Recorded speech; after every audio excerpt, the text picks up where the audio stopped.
Xbox On.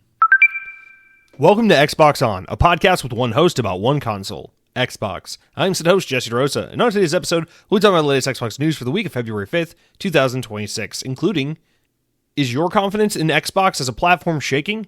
AMD hints that the next Xbox console could be coming next year. Outer Worlds 3 probably is not happening, and more.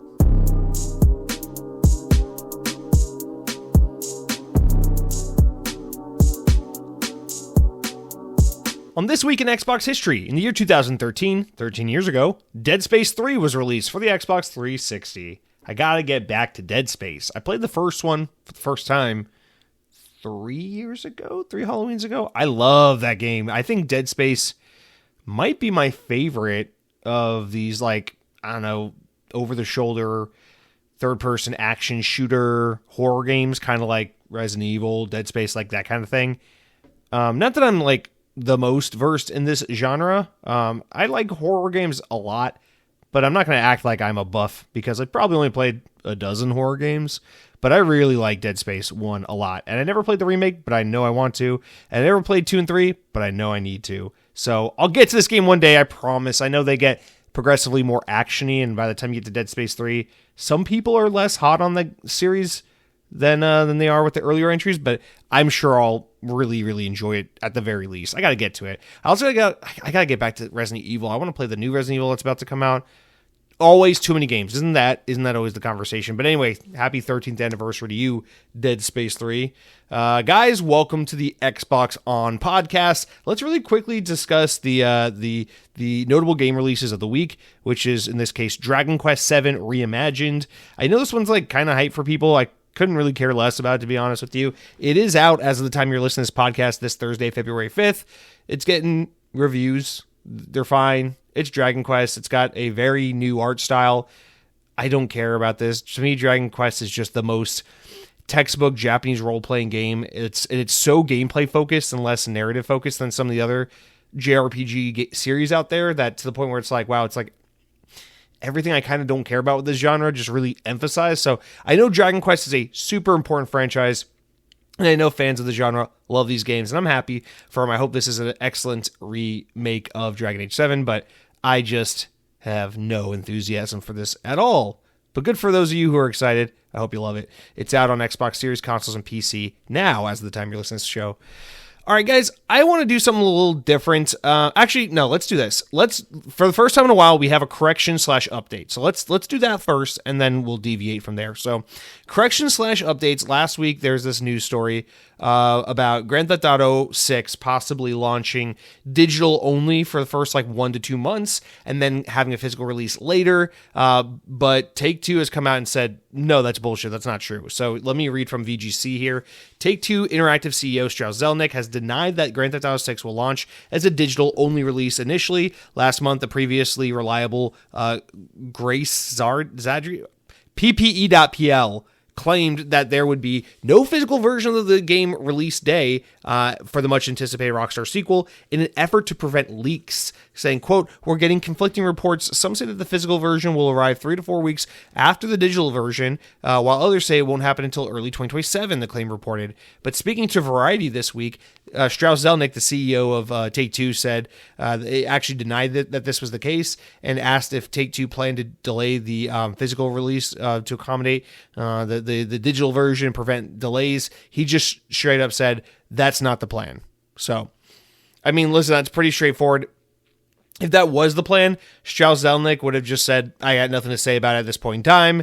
But if it is the plan, yeah, they're going to deny it. So if you got the CEO strip denying it, that's pretty conclusive that this probably isn't happening. So unfortunately, as cool of an idea as it was, and as much as I kind of supported and backed this idea, that's not what's happening. So, okay. I just got to put it out there. I guess everything we talked about last week is a fucking sham, and you guys are full of false knowledge if you listen to last week's podcast, but not this week's podcast. So please do yourself the favor and keep up to date with everything Xbox On so you don't have outdated false information when you're going into meetings with clients and they're saying, oh, Jason, how you doing? And you're like, did you know Grand Theft Auto 6 is not coming out for physical versions until weeks after the digital version in an effort to curb the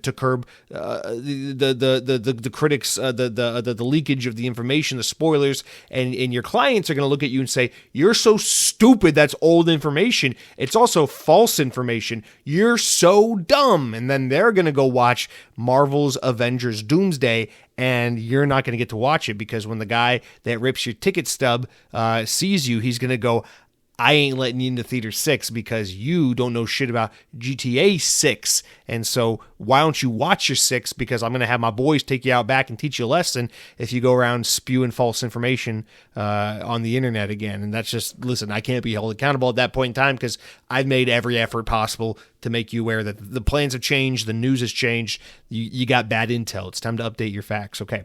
Guys, that's it for the corrections and updates. We're there, right? Normally we would then jump into the news. Before we do that, I want to address a question from the audience, actually from my brother Cronky, because he wrote in today as I was like, we got some good things to talk about on the podcast today, but we don't have a lot of news. I feel like it's going to be kind of a shorter news week, and I'm just not feeling so inspired about Xbox right now. And then Cronky dropped a comment just earlier this morning that kind of inspired me to spark a different conversation because it kind of spoke to a feeling I have and a lull I've been going through lately that I haven't really felt. I don't know. I haven't really thought about it enough to really say anything about it. And now I'm realizing this is kind of speaking at the core of one of my concerns. And so I thought, hey, let's start out this week's podcast with a discussion based around Cronky's write-in, because I wonder how many of you guys are dealing with a similar thing. And we'll see. I don't know if this is going to be a 5-minute or 5-hour conversation. Let's just see how it goes. But Cronky writes in and he says the following: I have completely stopped buying Xbox games because I'm convinced the platform is over. I have already invested too much money into the console. Has anyone else changed their platform of choice preemptively? Listen, man, this is, in my opinion, a totally rational concern and a totally rational thing to do. And this is why it's so easy to look at Xbox and be like, either you want people to stop buying Xbox hardware, or you're completely fucking stupid. And listen, I know your company was founded and ran for a long time by a fucking pedophile sex offender, Jeffrey Epstein, best friend, Bill Gates. But that doesn't mean that everyone who's ever worked at Microsoft is a dodo, because it's just not true. Xbox is a brand run by a company, run by highly intelligible people who know how to read the room and who know what's going on. And so it just stands to reason that it's like, listen, putting your games on PlayStation, letting your platform just fucking tank, letting Game Pass screw up video game sales, buying Activision, never being able to make enough money to justify the purchase. These are horrible financial decisions for a company that is supposedly supposed to have a horse in the race as far as the traditional home console in your living room goes. There's just no reason to believe that Xbox as a console is going to stick around for the long run. And I think, I don't mean this as a knock against you, Cronky. I mean, just generally speaking, I think even the most surface level of gamers out there, like even the most I just own an Xbox and I play it every once in a while. I buy a game every year or two. Even like the most surface level from a distant kind of Xbox fans would be able to pick up on the concern that looms over the entirety of Xbox. And it is hard not to think about these things when you're putting down your hard-earned dollars in an increasingly more precarious economic scenario that we've all found ourselves in, regardless of where you live on this fucking globe. It's just become more and more reasonable to say, why am I putting my money down on Xbox when I don't even believe that they're really necessarily going to be here in a few years? I just think that's a totally rational, reasonable thing to think of.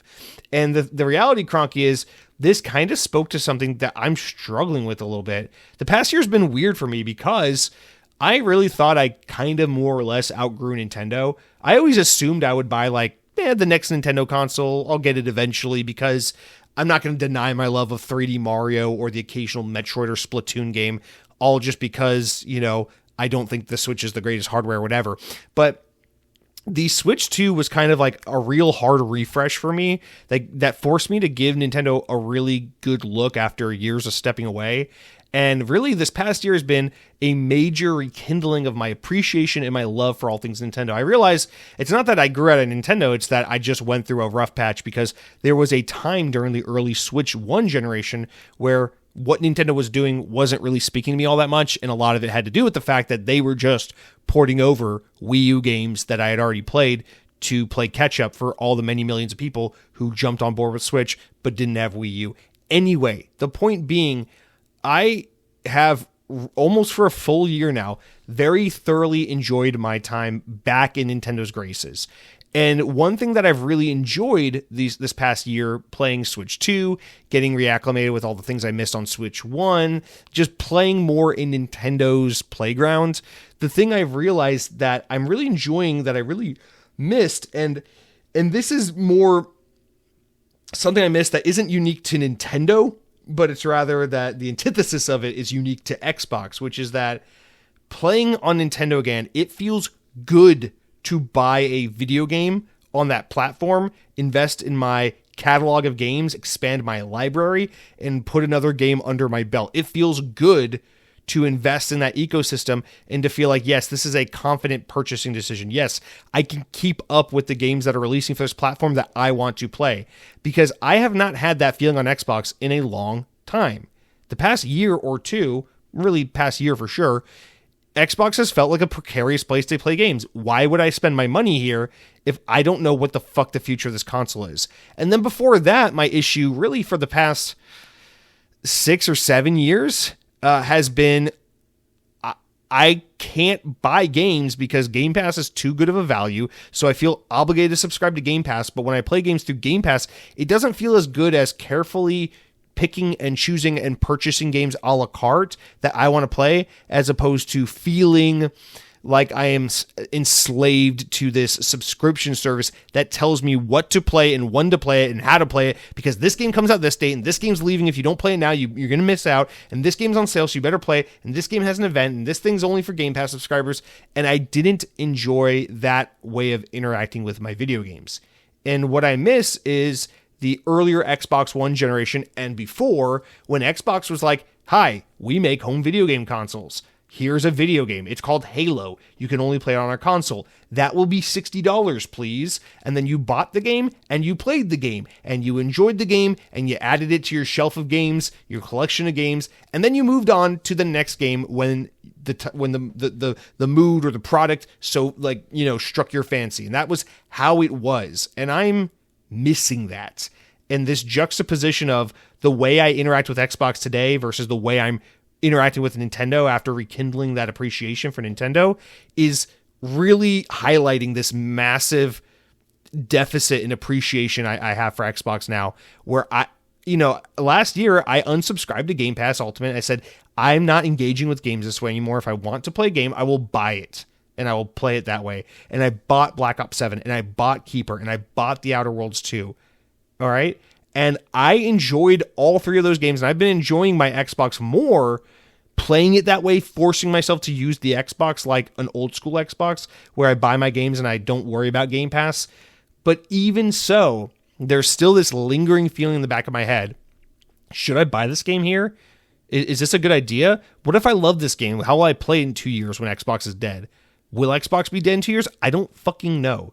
And then here's the real kicker that really screws it all up and makes it even extra dynamic, which is that you guys know I've always lightheartedly, jokingly poked fun at the PC players in the PC gaming space for a long time. But, I have on occasion played a game on PC here or there. I've gone through moods and phases where I've, whatever. I've had a Steam library for the better part of 15, 20 years or whatever it's been. It's not like I've never played a game on PC. But last year, when Battlefield 6 came out, and I made the decision, hey, Battlefield is a PC game. I need to just buy it on PC, accept the fact that these games never play as well and are not as engaging on a couch, on a home console like an Xbox. As soon as I accepted that and just committed to buying Battlefield 6 on Steam, on PC, I realized, hey, I kind of like this experience. And I kind of like Steam. And I kind of like that I've had this library for a long time, and it's always building and building and building. And I feel confident that this is a place where my library is going to live on, just like I feel confident that my Nintendo library is going to live on. but I don't feel confident in my Xbox library. And then something really weird happened. That's why I want to do this topic at the start of the show, is because Cronky's comment came at a perfect time, because it was right after this weird coincidence happened last night where I was writing the notes for the podcast. And then when I was done writing the notes, I said, I'm going to browse the Steam store. And I opened up Steam on my computer and I'm looking around because there's this one upcoming game called Inkombini. It's like this Russian developed game that's supposed to be like this 90s Japanese convenience store. It's like a sim game, and you just play as a convenience store clerk, stocking the shelves and checking people out and just doing weird, cozy 7-Eleven employee shit, I guess. I don't know. But I was looking at it, I was like, is there a release date on that game? Let me see what's going on in the Steam store. So I open up the Steam store page, and then I see a recommended for you, and it is that upcoming Toxic Commando, that new zombie apocalypse first-person shooter game that's being produced or co-written or in some way affiliated with the famous movie director John Carpenter. And I'm like, oh yeah, that game comes out in a month or two, and I'm really excited. That game looks badass. I can't wait to play a game. And I'm looking at it, and I'm like, Steam would be a good place to play this game. This game has a lot of Left 4 Dead coded DNA in it, or at least from the trailers it does. Left 4 Dead's one of those rare games that really plays best on PC, even though I mostly played on an Xbox when I was a kid. Maybe I'll play Toxic Commando on PC. And I stopped myself and I was like, well, why wouldn't I get this on Xbox? I always play my games on Xbox, especially first-person shooters. Xbox is a great platform for first-person shooters. I was like, yeah, I could, but I don't know. Is Toxic Commando going to be a game I want to come back to again and again years from now? Probably not. Maybe. Will Xbox be around longer than Toxic Commando? Probably. I don't know. And it was like a weird feeling where I was like, I could just buy this game on Steam and it'd be pretty good. Like, I could play it mouse and keyboard, or I could plug an Xbox controller into my computer and play that way. And that'd be cool. And then more to the fact, and I'll end with this part, I've lately been going on and off this phase. This is one of those adult Jesse, control yourself, rein yourself in kind of moments. But I have been flirting with the idea on and off for the past couple of months. I kind of want to get a Steam Deck. I don't think I'm going to, or at least not anytime soon. And I told myself, if I'm going to get a Steam Deck, I'm going to do it painfully slow. I'm going to start a Steam Deck piggy bank fund or something. I'm going to put $50 away every paycheck until I have the money for the Steam Deck, because it's I really don't want to semi-impulsively buy a $500 Steam Deck like I would normally be prone to do, and then be like, oh, I love it, but then find out I don't play it that much. Because it's I'm sure the Steam Deck's great, but I have the Logitech G Cloud I use for Xbox. I have a Switch 2. I have an Xbox Series S. I have an Xbox Series X. I have a PC. I also have very limited free time. At what point do I say enough is enough and I tell myself I don't need another video game toy? There's not enough time to use the ones I already have. So I've been trying to distance myself from that urge to get a Steam Deck, but it's just the culmination of all these things. Games are starting to look more appealing to me in the PC space. I kind of want to get a Steam Deck. I really am glad that I bought Battlefield 6 on PC, and I've enjoyed playing it there. I'm enjoying getting to have access to the PlayStation games I otherwise wouldn't be able to play because they're on PC. I'm less and less confident every time I buy an Xbox game that this is a good financial investment. I'm enjoying the reliable ecosystem of the Nintendo environment and games on that platform, and only being able to buy them and not having to worry about subscription services and things like that. And it all culminates in kind of exactly what Cronky's saying, which is Cronky's just saying, I pretty much just stopped buying games on Xbox. I don't think I'm there yet. I'd be fucking shocked if I don't get Forza Horizon 6 and Fable on Xbox. That's definitely where I'm getting those games. But it's I don't know, man. There's a part of me with non-first party Xbox content that's just kind of maybe PC, maybe Switch. Like that Lego Batman game that comes out in May that looks awesome. It looks like a Batman Arkham game, but in Lego format. I am hyped for that game, and I am 100% buying it on Switch, not Xbox. That's weird. I wouldn't normally do that. I would normally buy that game on Xbox, but Switch 2 feels like the right place to buy it. I don't know. So I wonder, I don't know really where all I'm going with this, aside from just kind of putting all the pieces together and realizing I'm starting to confront this situation and I have to contend with it. I don't really know what the answer is, or Xbox has done a horrible job of giving me and all you guys and everyone the faith and the reason to believe that Xbox is a viable place to continue to invest our hard-earned dollars. It's like, does it really make sense? Maybe Game Pass is the best way to get your games on Xbox, because at the very least you pay $20-$30 a month, and then even though one day your Xbox is going to be gone, at least you didn't waste $70 a game. You just played a la carte from a service many games over the course of the remaining years of the Xbox, whether that's 1, 3, 4 years, I don't know, and we're going to get into it. Apparently Xbox's next console, it is happening. It's probably happening next year. That's fine. It just feels really weird. It just really feels like Xbox doesn't give a shit about you. If you are an old faithful home console, sit on the couch, open a bag of Doritos, put a controller in your hands, and shoot up some buddies on Halo 3. Like, if that's the kind of guy you are, it feels like Xbox kind of wants you to go get bent and then buy their game on PS5. That's like really how I feel more than anything. And I don't know. I think Cronky raises an important point. I think I'm dealing with this on some level, and it makes me just assume that I'm sure many of you guys are dealing with some form or facet of this dilemma as well. And so I want to just open this podcast and kick it to you guys. Are you guys dealing with this? How are you dealing with this? To what extent are you dealing with this? How have you responded or reacted to this dread and this situation that we've been put into as a result of Microsoft's negligent and selfish decision-making in the game space? Like, what's it doing to you? What are you guys doing? I know there are people, in fact, Dead Captain James, who writes in all the time, has been listening to the podcast forever, frequently says, I've all but moved over to PC. It's like, how many of you guys are like that? Moved over to PC? Have any of you guys moved to PlayStation?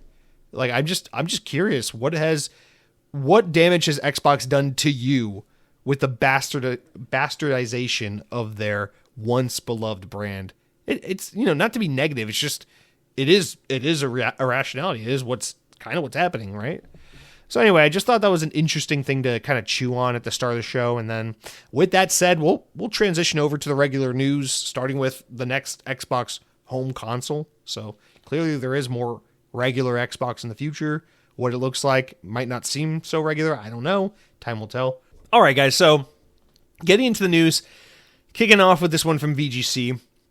Chipmaker AMD has hinted that Microsoft's next-generation Xbox console could launch next year in 2027. Speaking during an earnings call on Tuesday, CEO Lisa Su stated that its development of Microsoft's next-gen Xbox SoC, or Silicon on Chip, is progressing well to support a launch in 2027. While the comment doesn't outright confirm that the next Xbox will release next year, it does indicate that Microsoft could be ready to launch soon. While neither Sony or Microsoft has shared concrete information on their next-gen consoles, both companies have confirmed that they are working in partnership with AMD. According to insiders, both could launch in 2027. However, at least one market analyst believes that the release of the PlayStation 6 is likely to come later than most forecasts have suggested due to various factors.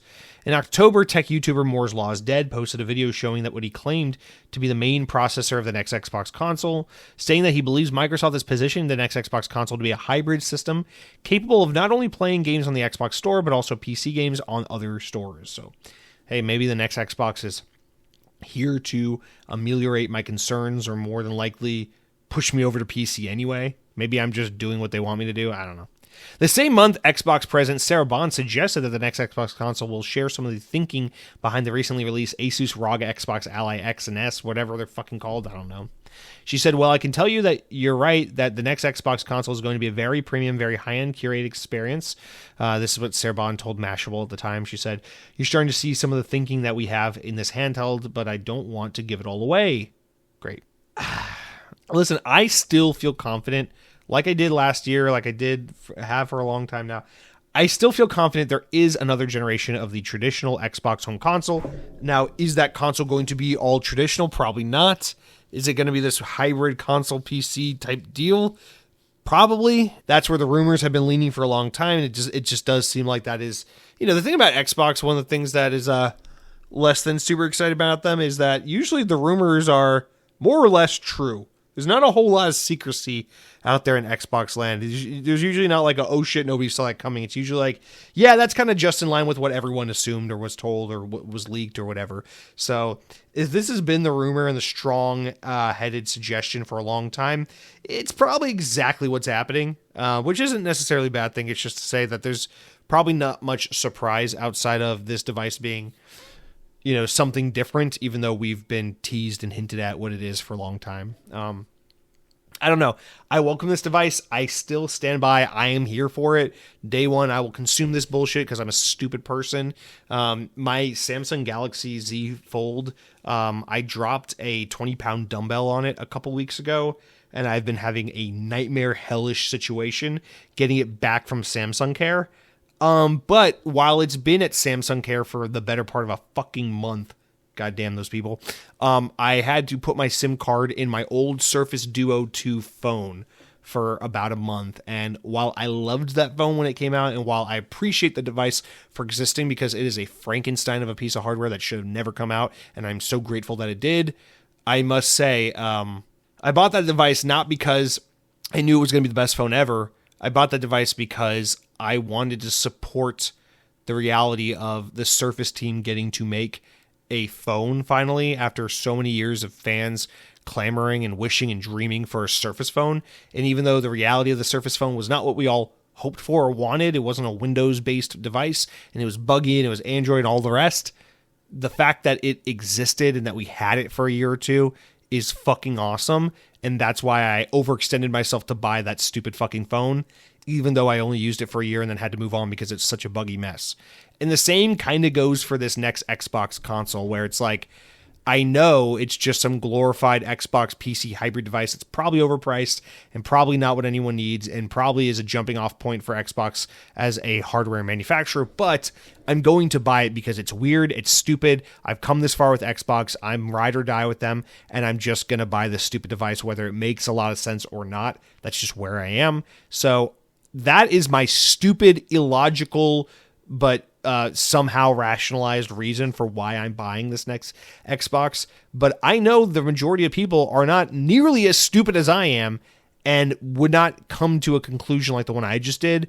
And therefore, this device is not compelling to the majority of people.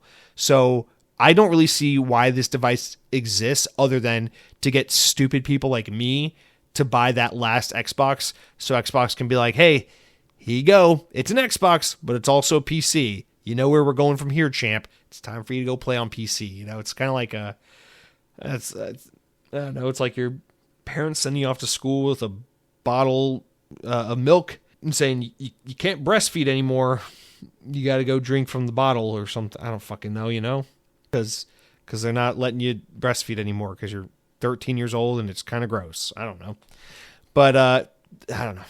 This Xbox is coming, whether you want it or not. Whether the timing is good or not, it's fucking coming. Just like the Surface Duo, nobody asked for it. Nobody's going to buy it. Nobody wants it. But for the idiots like me, we're going to gobble that shit up. And then Xbox will be dead as a hardware manufacturer. And then we'll have a lot of YouTube retrospectives to watch in 2032 about what went wrong with Xbox. Anyway, let's try to take things up a notch. Oh, wait, no, we got some more negative news. Fuck. All right, continuing on, guys. VGC here. Obsidian Entertainment has no plans to make an Outer Worlds 3, but will make more games in the Avowed world, despite the recent entries in both series underperforming financially. In Bloomberg, an interview with Obsidian head Fergus Urquhart, I'm going to say Fergus. It's implied that Grounded 2 was a big hit for the studio, but neither The Outer Worlds 2 nor Avowed met sales expectations. Okay. While the article doesn't directly quote Fergus's stating that both games sold less than expected, it claims that both games had disappointing results, that then quotes Fergus as saying that the results of each game made the studio think a lot about how much, quote, we put into the games, how much time we spent on them, how long they take. Fergus also explained that both games were in development for more than 6 years, and his role is to cut down to 3 or 4 years per game going forward. Later in the article, it confirms that while Obsidian was working on added content for Outer Worlds 2 and Grounded 2, as well as other entirely new games, there are no plans to make Outer Worlds 3. The studio does, however, plan to keep making games in the Avowed universe, the article says. This doesn't necessarily mean Avowed 2. It shouldn't be noted that Avowed was set in the same universe as Pillars of Eternity, so more Pillars of Eternity games. Obsidian studio design director Josh Sawyer also addressed the fact that Obsidian released 3 games last year, stating that it wasn't deliberate and wasn't necessarily a good thing, despite how Xbox was hailing it as the year of Obsidian. Noting that the release of 3 games meant that the studio's support teams were stretched thin, Sawyer said, quote, "Spacing those releases helps the company manage its resources and not burn everybody out. It's not good to release 3 games in the same year. It's the result of things going wrong." So that's really not damning, but like that's very eye-opening for, the design director to be saying, hey, it was cool maybe for you as a consumer that you got 3 Obsidian games in 1 year, but that's not a good thing. These things need to be spaced out. These games weren't their best because of this crunch to have all 3 of these games come out back to back to back. And just the bigger thing here, all is not well at Obsidian. Obsidian is the workhorse studio. It is the Insomniac of the Xbox ecosystem, where Insomniac is pulling all the weight at PlayStation, making Spider-Man, making Miles Morales, making Spider-Man 2, making Ratchet and Clank, making Wolverine, while the other PlayStation studios are like, here's The Last of Us Part 2, see you in 46 years, Xbox has a similar thing where it's like, Obsidian's like, here's Outer Worlds 2, here's Grounded 2, here's Pentiment, here's fucking Avowed, and meanwhile, the Coalition is like, oh, Gears of War 5 ends on a cliffhanger. I wonder what would happen if we went back in time 5 fucking video games and never told you what the hell happened after Gears 5. Oh, we just lost our studio head. Like that kind of shit. So it's greatly appreciated, the candor here. But all is not well in Obsidian land, because unlike, Sony's side with Insomniac, Avowed, Outer Worlds, these higher budget games, these AAA games, are not selling well. Is a lot of that probably Game Pass's fault? Yeah, sure. But, I mean, Avowed certainly failed to light the world on fire in the way that I thought it had potential to. I mean, it didn't blow me away either. I thought it was really good, and I liked it a lot, and I enjoyed playing it, but I was a little disappointed by it. And Outer Worlds 2, I'm not going to lie, this actually really bums me out, because Outer Worlds 2 I thought was a big step up from Outer Worlds 1, and I've really, really enjoyed Outer Worlds 2. Having just beat it, I'm pretty fresh on it. I thought that game was an absolute treat, and it's a fucking shame that we're not going to be getting an Outer Worlds 3 most likely. But at the end of the day, it's like, yeah, you got to follow the money, and this team's probably not bringing in a whole lot of money. Now, their games are great for Game Pass. They're a really good Game Pass team, but at the end of the day, you want to put out games that are going to sell really well on PC and PlayStation, because that's where you sell your games, and Xbox is just for Game Pass. But it sounds like these games do okay, but they don't really impress anyone with their sales numbers.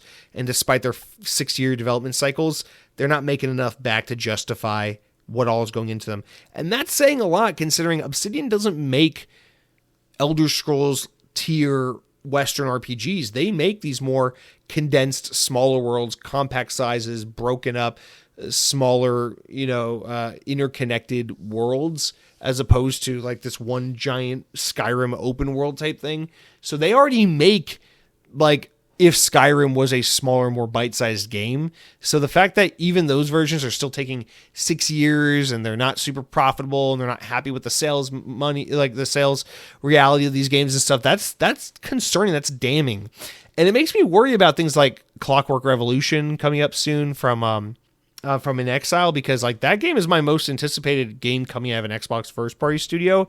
And I'm confident it will be awesome, but it makes me worried. It's like, well, what if that game doesn't do well sales-wise and light the world on fire? It's like, what does that mean for a team like In Exile? What does this mean for a team like Obsidian? Xbox has shown that they don't give a shit about anyone. Unless your name is Halo, they will just constantly break down your studio and fire everyone and cut people and cancel projects. Unless you're Halo, because if you're Halo and you're fucking hanging by a thread and you're just a beleaguered fucking shell of your former self, Xbox will pump endless money and time into trying to keep you on life support because you're Halo. They can't let you fail. You're too big to fail. But everything else, go fuck yourself, Hi-Fi Rush, you know what I mean? So I'm worried. Is Obsidian, now that their slate is clean, now that they don't have anything in the canon ready to fire anytime too soon, Are they going to be victim to layoffs in a little bit when Xbox does their next round of layoffs, when Microsoft does their next round of replacing humans with fucking AI, as Satya Nadella's like, I love funding war in the Middle East. I also love Bill Gates. He was my mentor. He took me to Jeffrey Epstein's island and I touched a 13-year-old boy.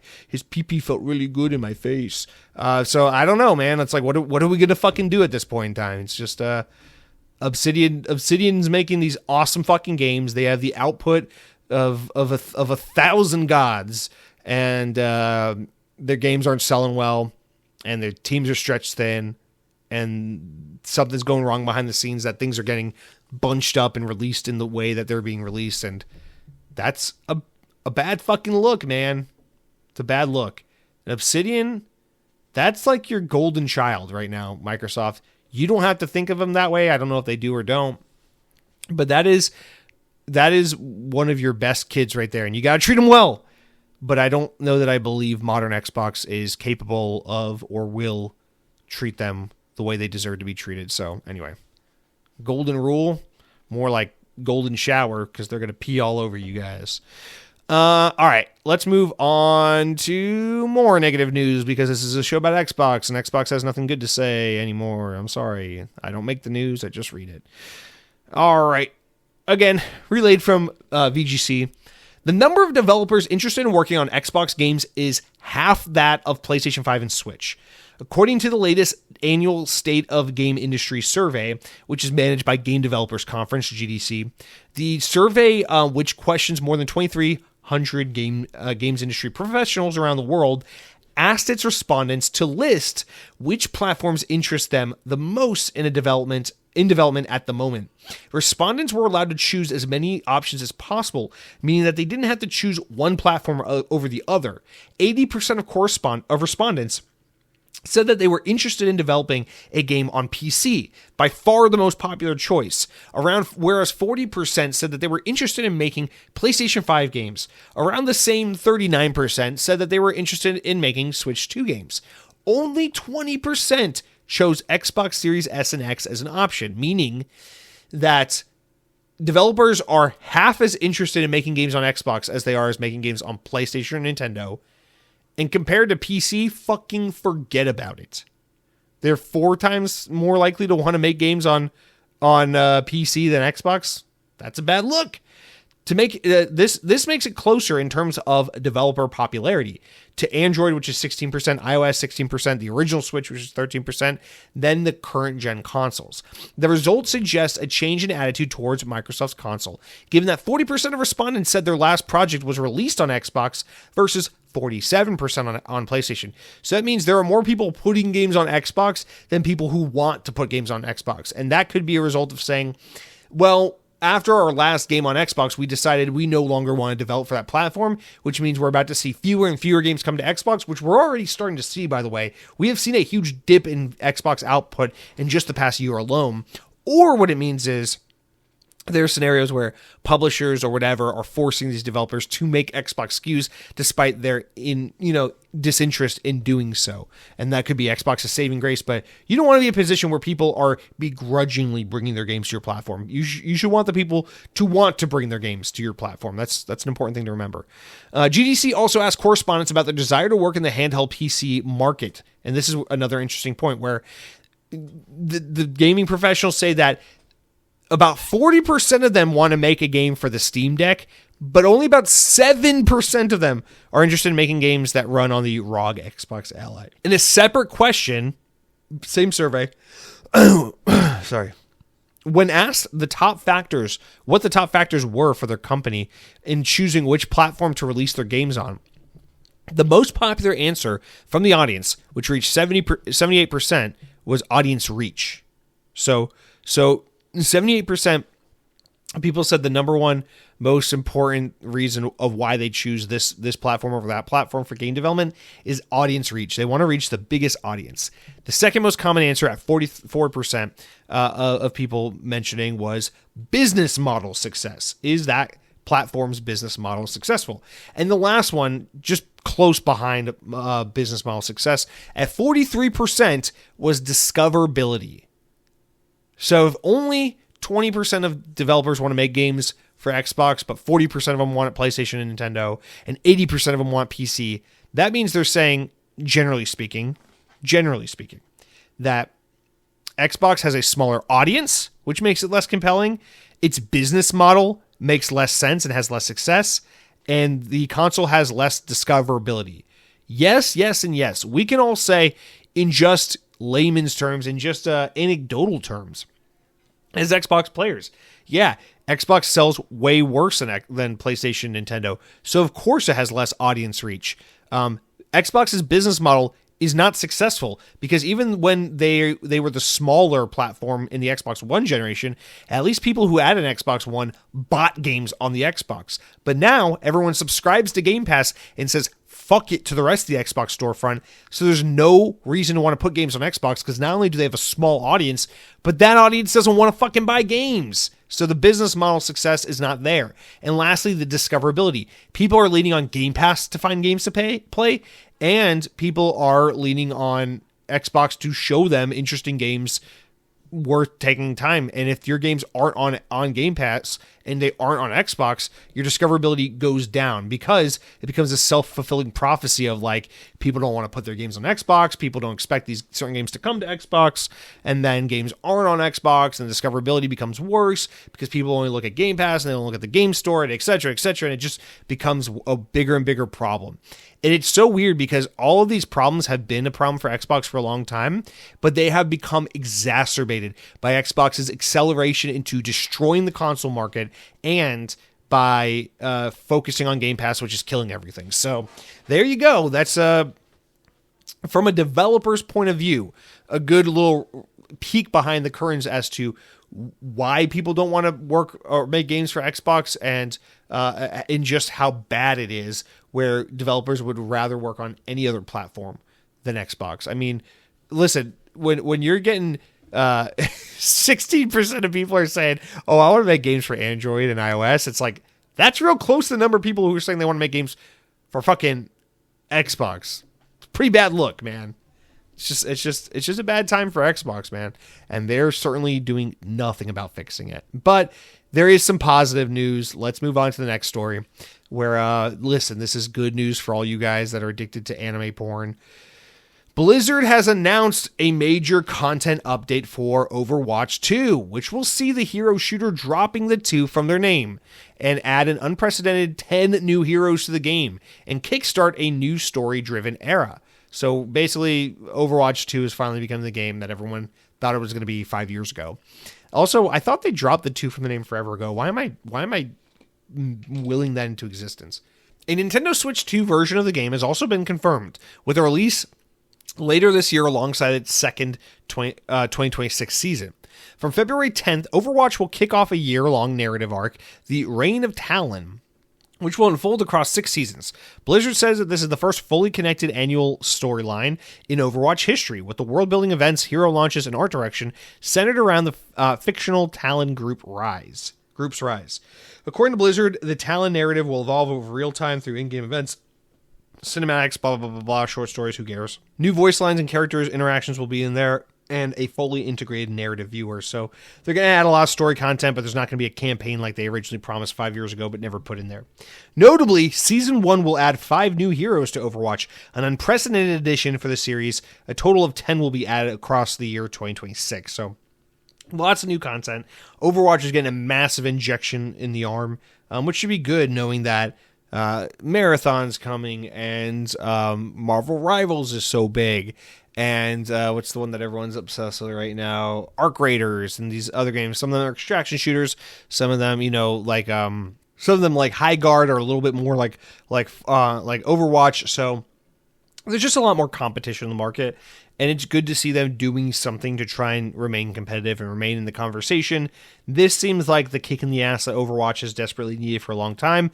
I won't say concern because I don't like Overwatch. I'm not concerned for Overwatch, but my only speculation about this, hesitation about will this work, is just that this could be too little too late. I mean, Overwatch was such a huge game at one point in time, but I feel like they've really run out of goodwill, and the game is a thing of the past. But I could be wrong. Hopefully this is the opportunity for them to come back and do something do something meaningful to bring their player base back. Here's hoping. Good for them for trying. It sounds like they're more or less bringing something that the people have wanted. So hopefully that works out for them. All right, guys, and let's wrap up this week's news with a Game Pass update. So as of today, we got a bunch of new games coming to Game Pass. The day you're listening to this podcast, we got Final Fantasy II on Game Pass Ultimate Premium and PC Game Pass. Like a Dragon, Pirate Yakuza in Hawaii on Game Pass Ultimate Premium and PC.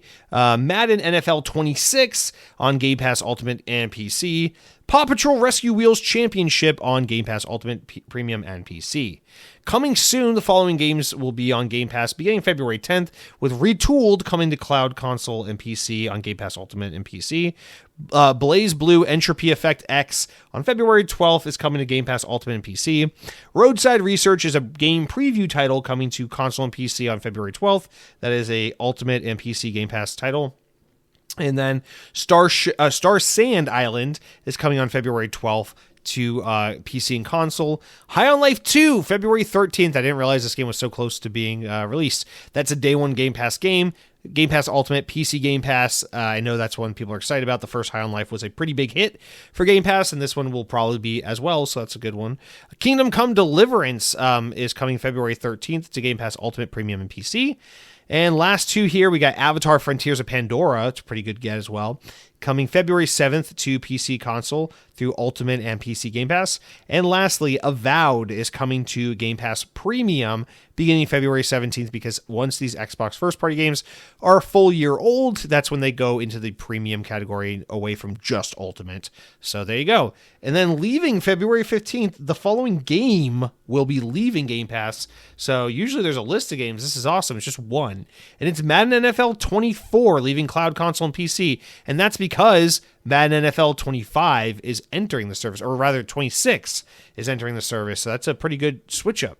All right, guys, that is it for all of our news.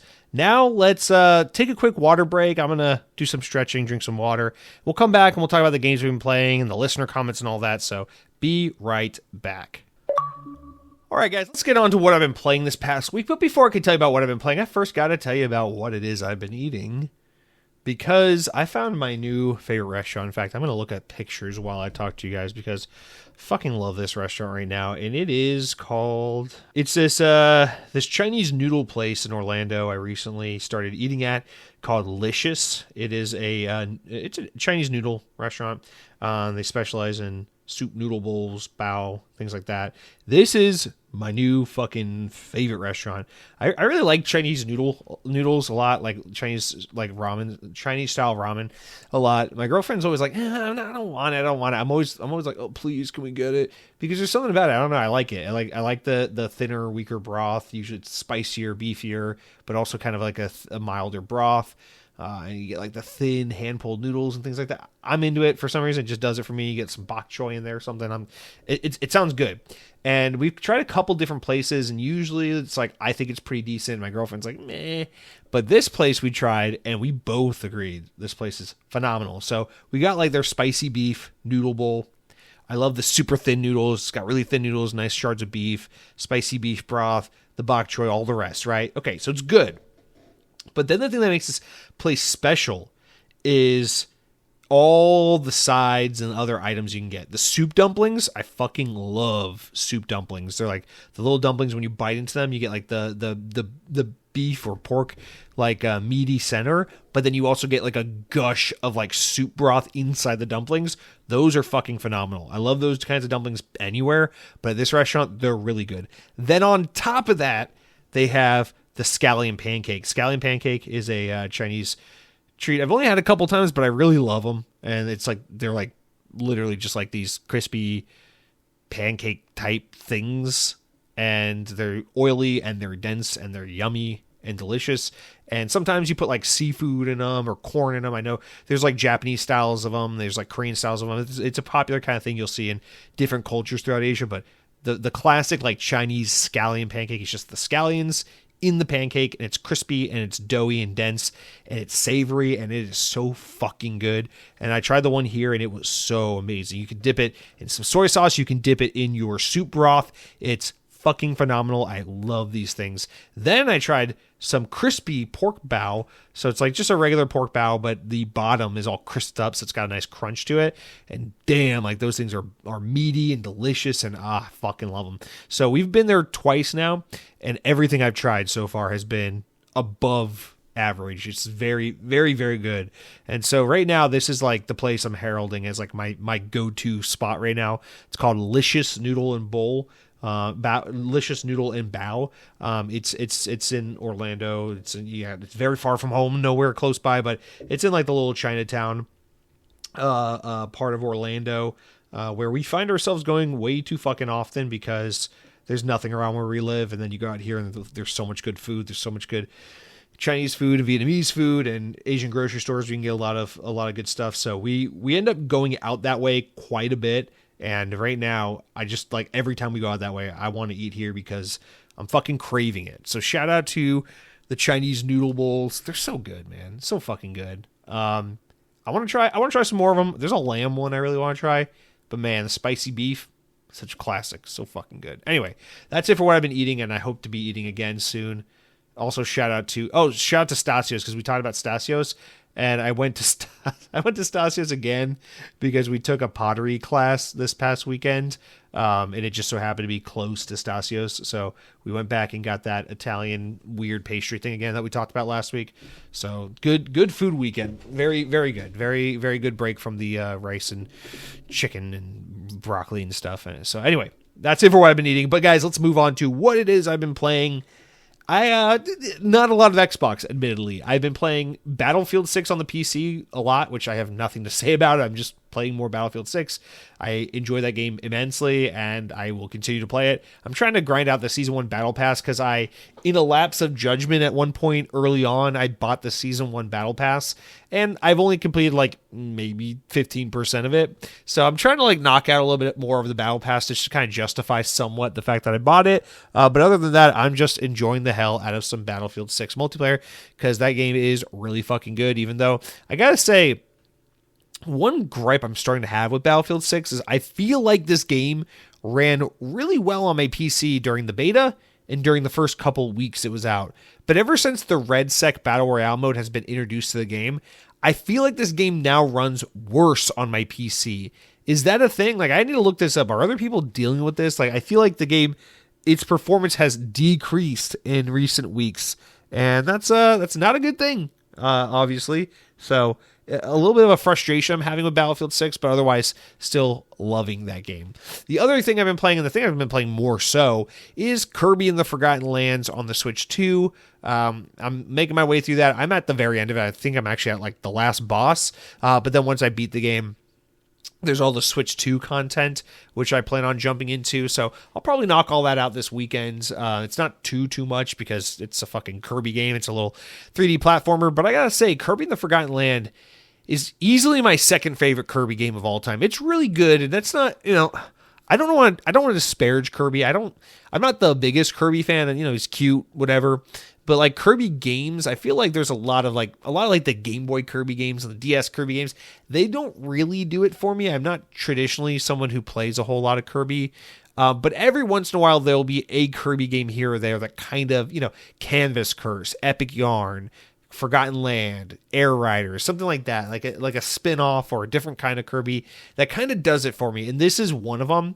My favorite Kirby has always been and probably always will be Epic Yarn for the Wii, just because that game's art style is incredible. Its music is incredible. And it was a really fun and cute game. I just really enjoyed Epic Yarn a whole lot. But I would have to say Forgotten Land is probably technically the best Kirby game ever made, and it's easily at least my second favorite Kirby game. It's really good. It is about as close as Kirby has ever gotten to being like a Mario-style 3D platformer.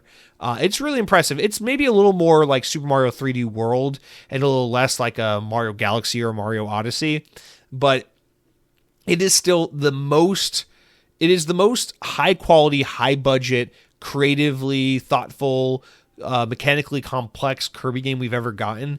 And that's really nice because Kirby games are sometimes, to a fault, too simplistic. and too rudimentary.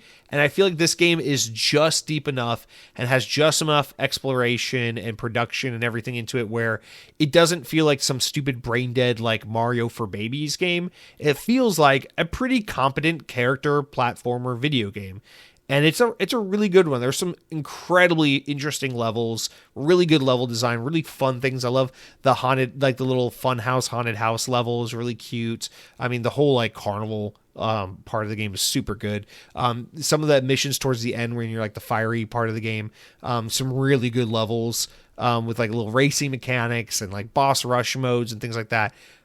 It's a really fun game with just tons of little cute things to do. I love like after you fight a boss and complete like a world, you go back to the little hub world where you can like eat at the Kirby Cafe or upgrade your abilities to do ridiculous things. Like you can upgrade the Kirby skill where he wears the little Link hat and has the sword. You can upgrade it to make Kirby look like he just came out of fucking Monster Hunter and he has like a giant sword and like caveman fur and shit around him. He looks ridiculous.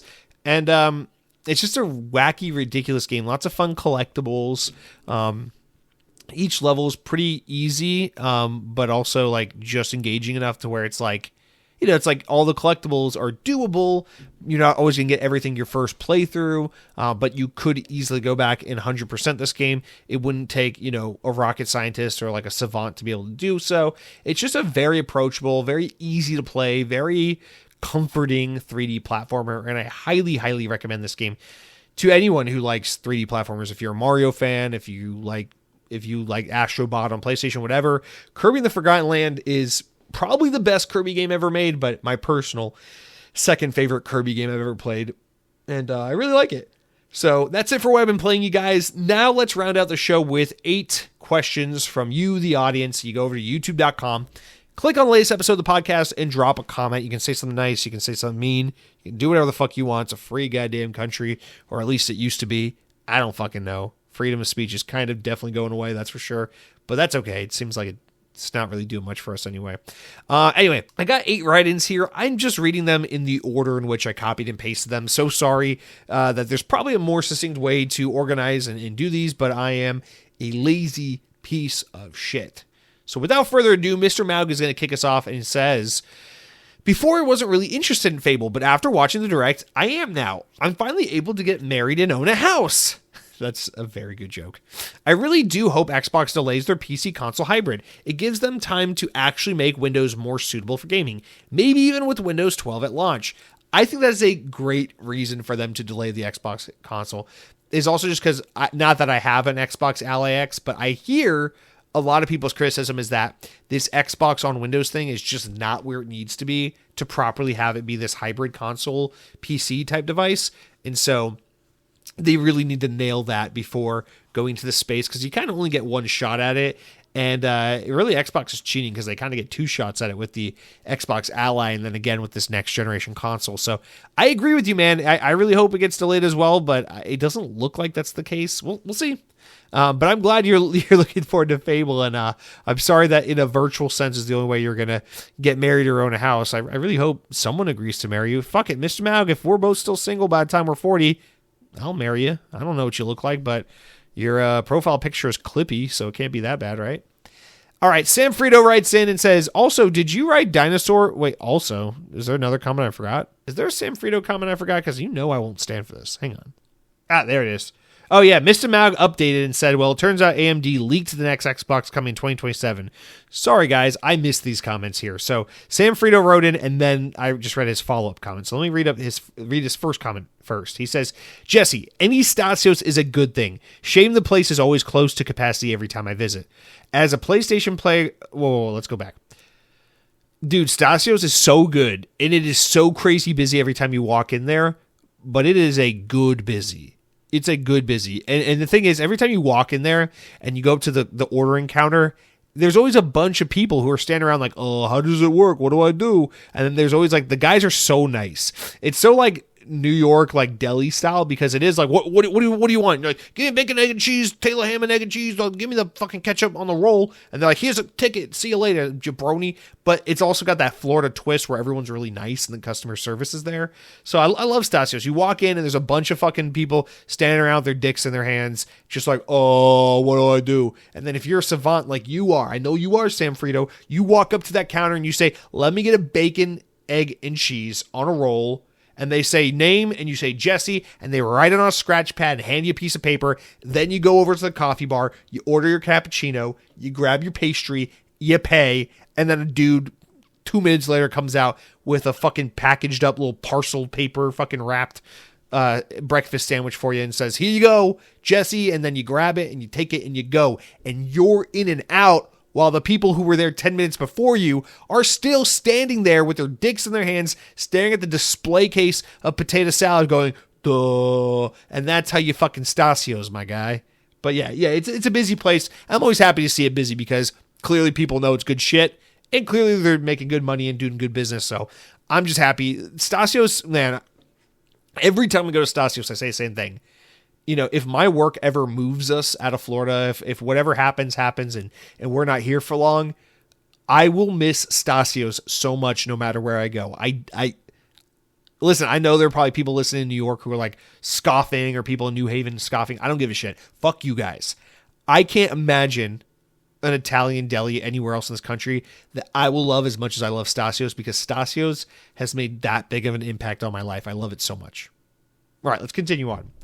You said, as for Playground's new Fable game, it looks pretty amazing. If they release this fall to average review scores, that must be how great current games are. Fable shows a level of polish that I wished for decades, but I love the original Fable games and its sequels. Thanks for doing the podcast. Also, did you get to ride Dinosaur before it closed? Went for my last ride Wednesday. Great ride. Pour one out for the greatest opening attraction for Disney's Animal Kingdom, of course. No, I have not been to Disney's Animal Kingdom in, I think, a full year now. It's been 11 or 12 months. I tried to go the other day, but like a fucking idiot, I made it all the way to the parking lot and then realized that my pass was blocked out because it was Martin Luther King weekend. So I didn't go. I feel good about it. I haven't ridden Dinosaur in about a year, but I feel good about it because the last time I went to Animal Kingdom, I went with my girlfriend and we rode knowing that it would at the very least be her last time riding it because she did not renew her annual pass. And we both felt like that was a good way to remember it. I don't really love theme parks. I've realized something I've learned about myself.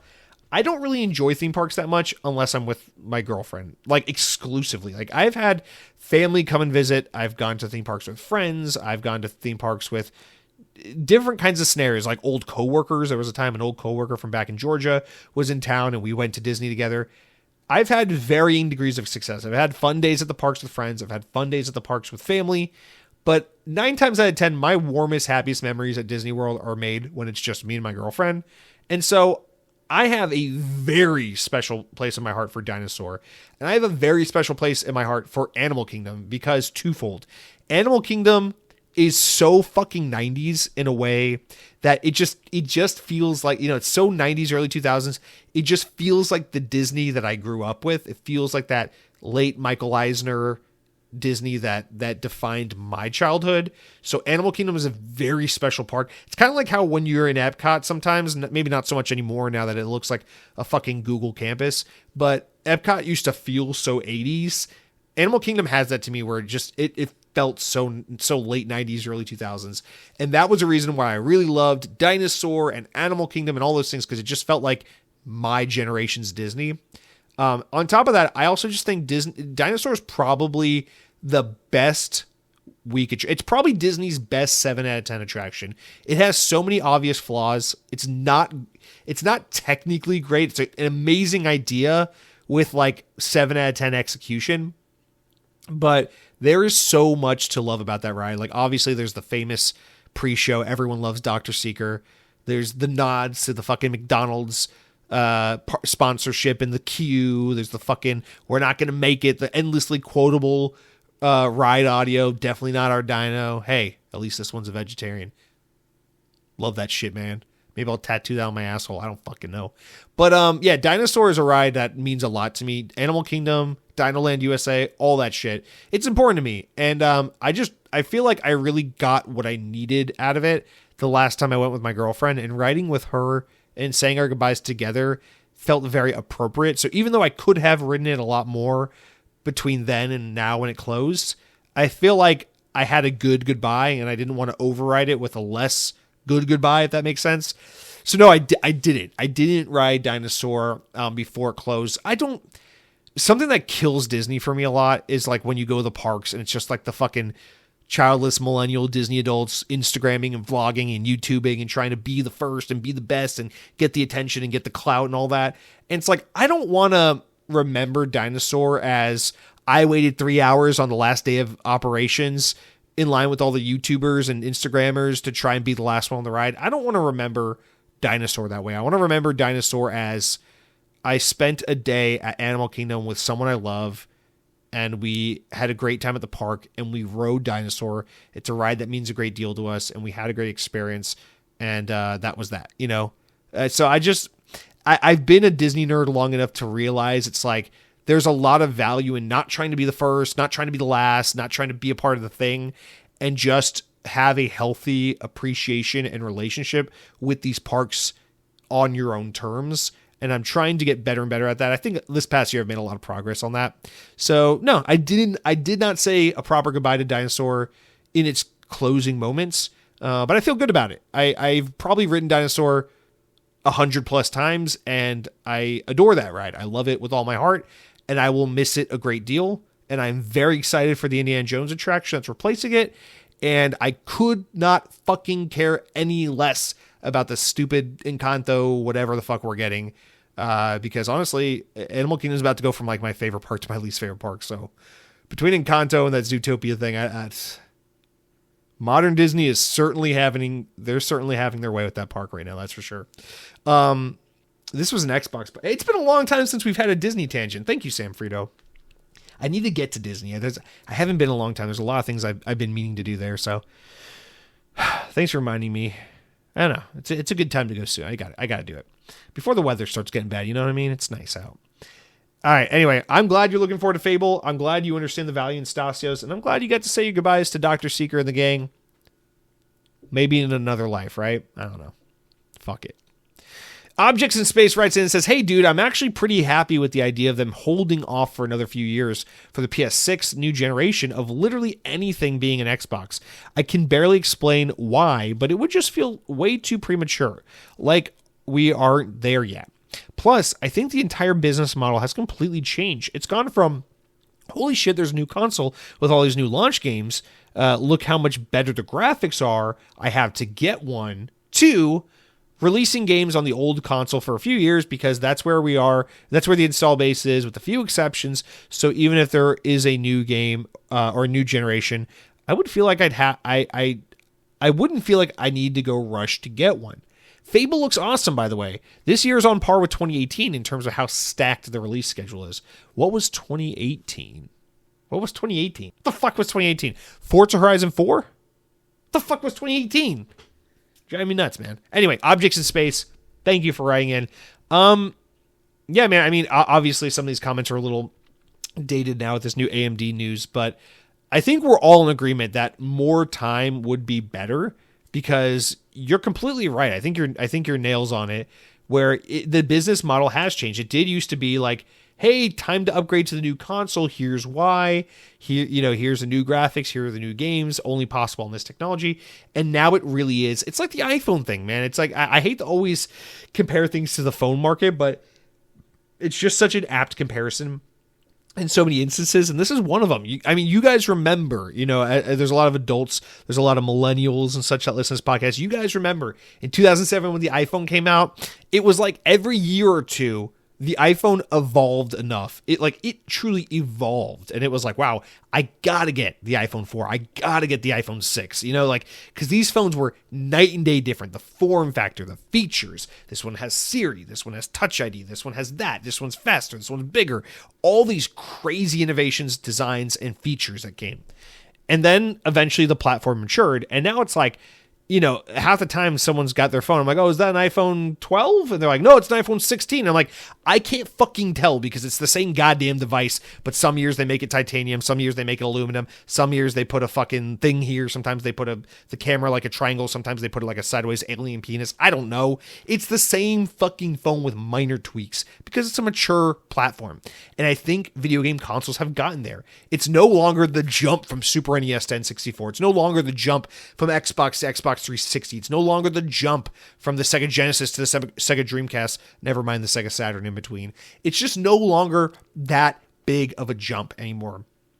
And so, like, I remember going from Xbox 360 to Xbox One and being like, this is pretty cool. This is a nice upgrade. I see the difference, but it's not as impressive as Xbox to Xbox 360.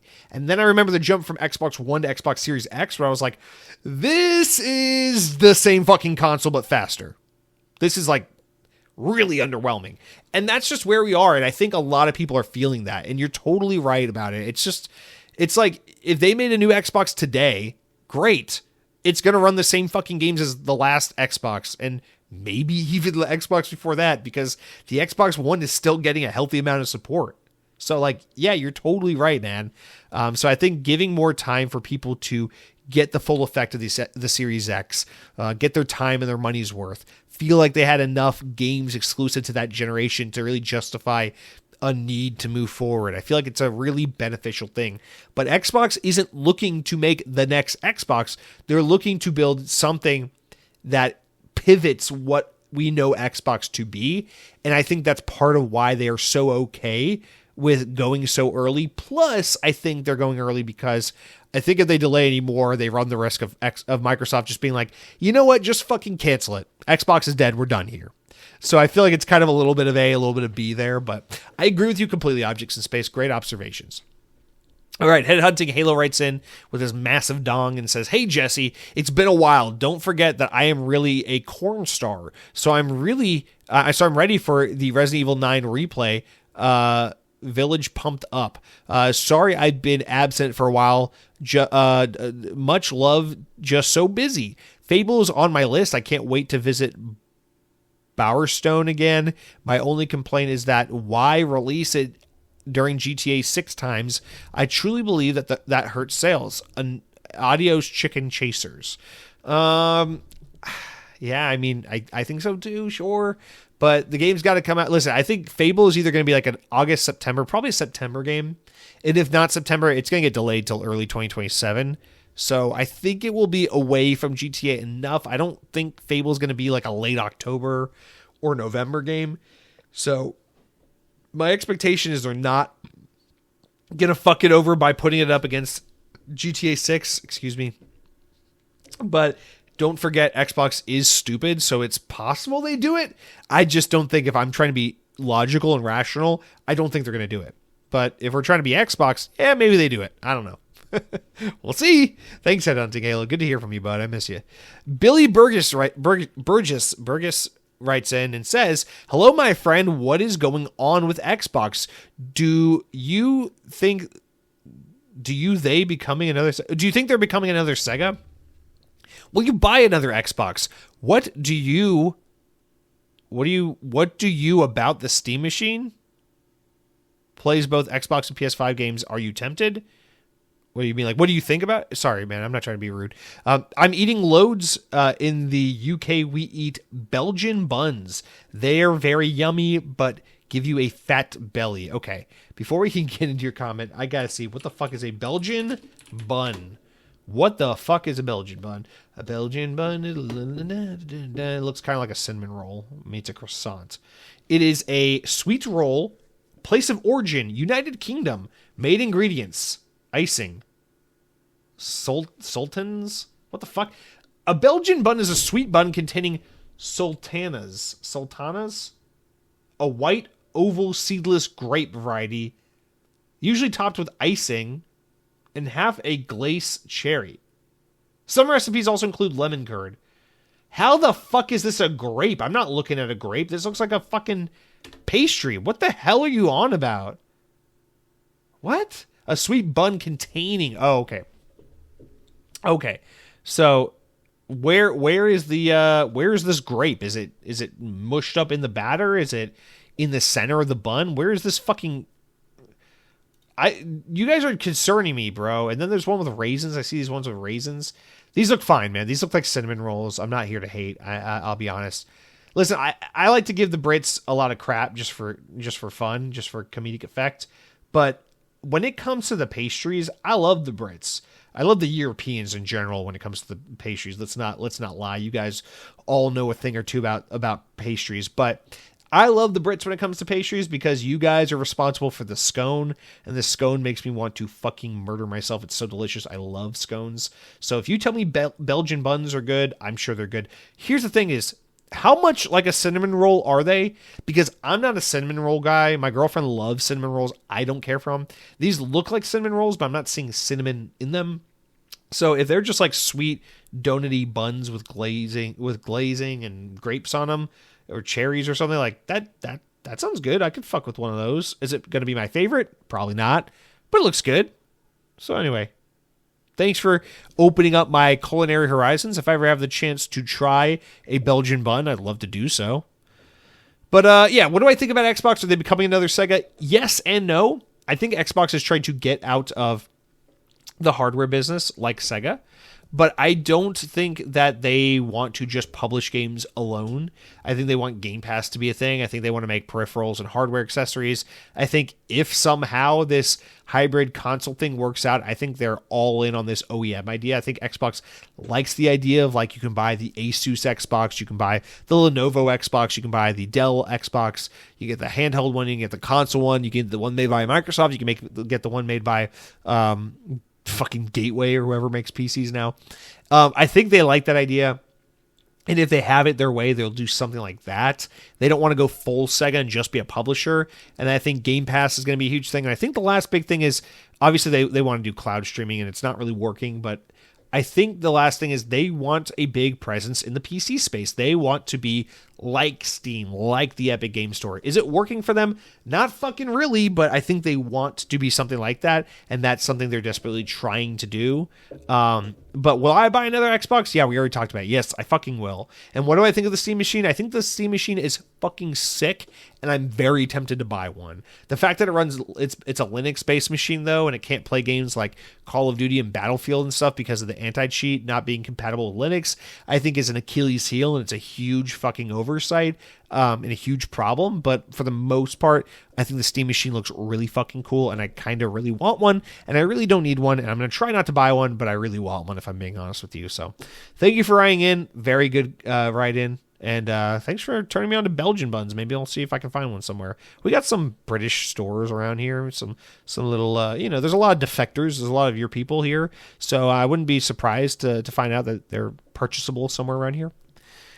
Mr. Way of the Low writes in. What's up, my man? He says, "Oh, my bad, dude. I forgot to comment back. I am back, and I was long due to breaking up with my girlfriend.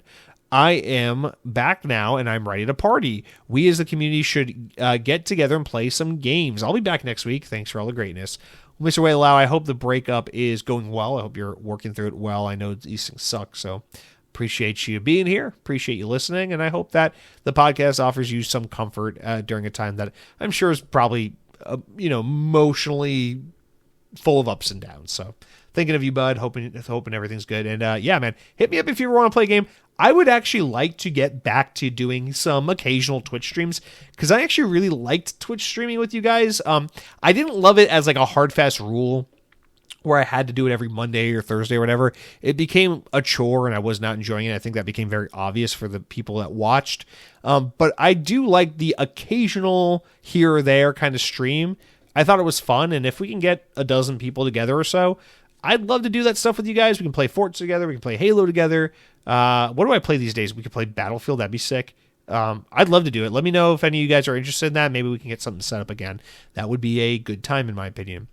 All right. Thanks, Mr. Ray of the Lao. OG Man writes in. OG Man, it's been a fucking minute. What's up, buddy? He says, I gave High Guard a chance. Seriously. I played 4 hours, about 7 to 8 matches. It has something there, but 3v3 sucks, and the maps are too big. That's what I keep hearing. I hear that the maps are way too big. And they don't have basic shit like scoreboards to check via in-game. That's insane. Honestly, probably won't be going back to it. This is what I've heard. I feel like this is the rational take I've heard from a lot of people online, a lot of YouTube and stuff, is like, High Guard is not a bad game at all. It actually feels good to play. There's a lot of good stuff there. It's just not it. It's a highly competitive market, and this game is just not, it's not fully there, and it's not going to take the world by storm. And that's, it's unfortunate because I'm sure it's a good game, and there's a lot of hard work and great ideas put into it.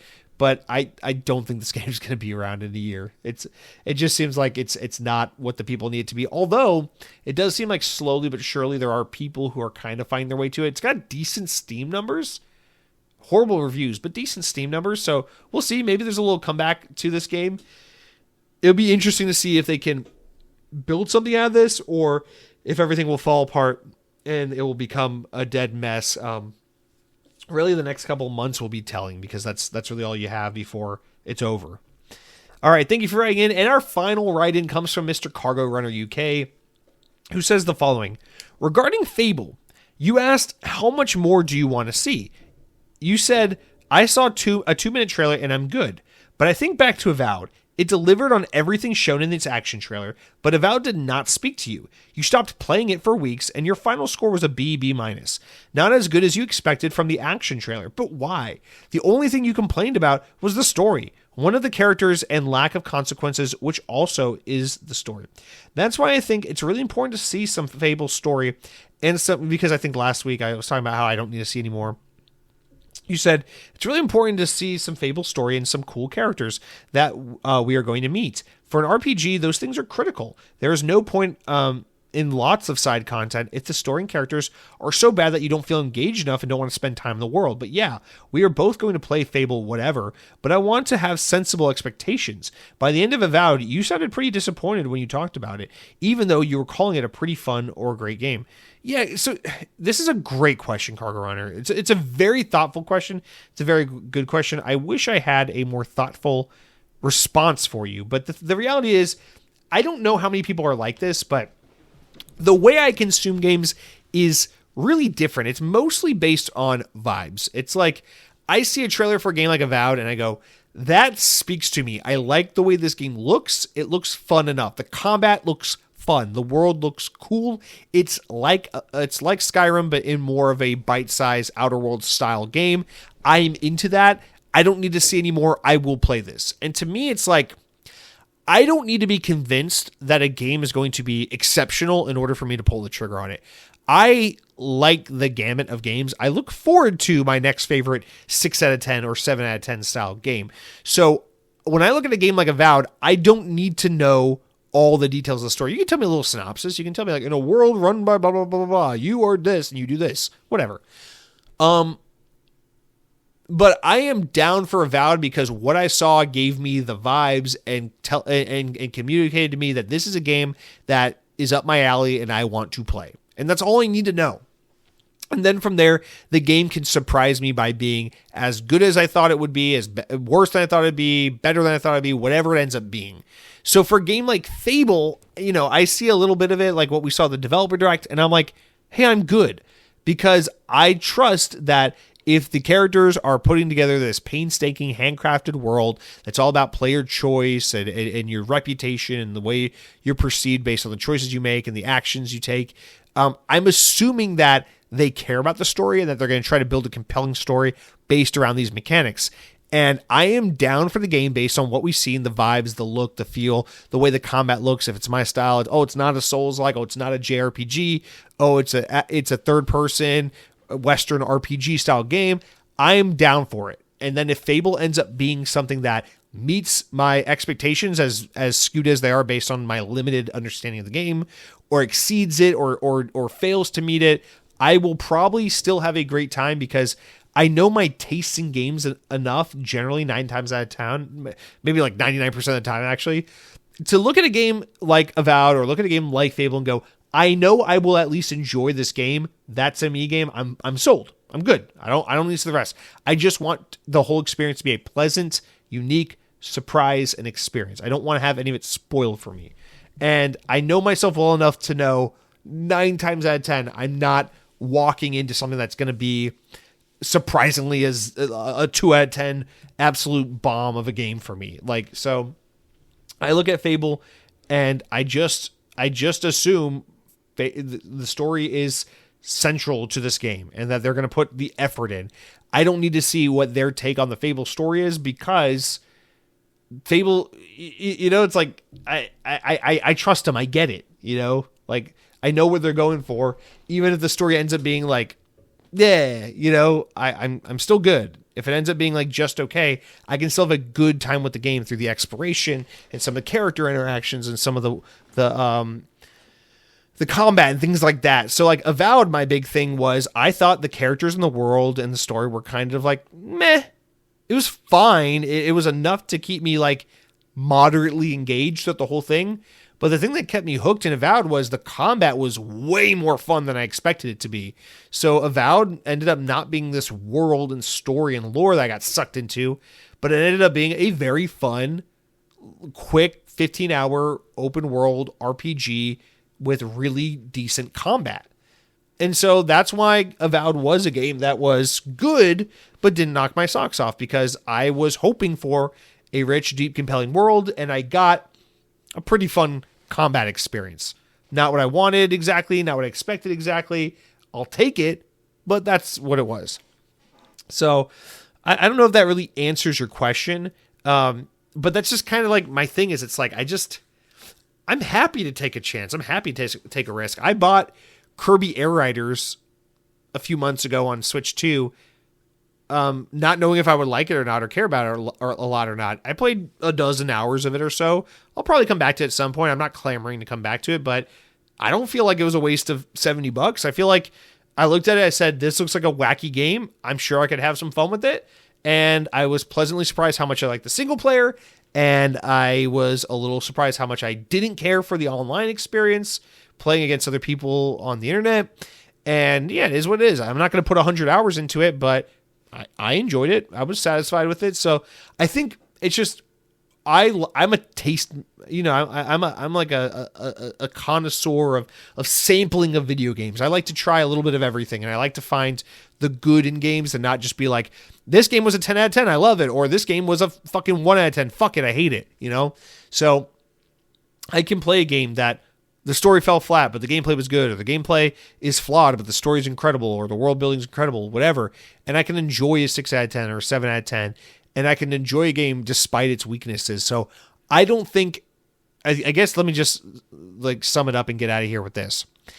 I don't think if I saw like some really in-depth 20-minute explanation of what Fable's story was going to be, with some really good in-depth moment-to-moment dialogue and everything, I don't think that would make or break whether or not I'm going to buy this game. It might help get me more or less excited for the game, but I don't think it will be a determining factor in whether or not I buy this game. I'm going to buy this game whether the story looks good or not, because I have a good feeling about it and because I want to play it. And then if the story disappoints or not, I don't fucking know. We'll find out when we get there. Again, I don't really know if that answers your question. I don't know if that's a good enough explanation, but that's just kind of how I am with games. I just kind of go off vibes. I know myself. I know my taste well enough that I can usually see a minimal amount of a game and go, that is a game for me, or that's not a game for me. And more often than not, I'm usually pretty right. So I don't fucking know what to tell you. But I think it's a great question, and it's definitely good food for thought, and I'm too tired and stupid to really give you much of anything else. So with that said, guys, I'm going to wrap up the podcast. I'm exhausted. So I appreciate you all for listening. I hope you have a great week. Let me know again what you guys think. What's your experience with the Xbox brand? Are you starting to move away? Are you doubling down? Are you ride or die? Like what's the situation? And yeah, let me know. I look forward to hearing from you guys. And then next week we can pick it back up and hopefully carry on the conversation. Until then, have a good week. Be safe, be well, and power your dreams.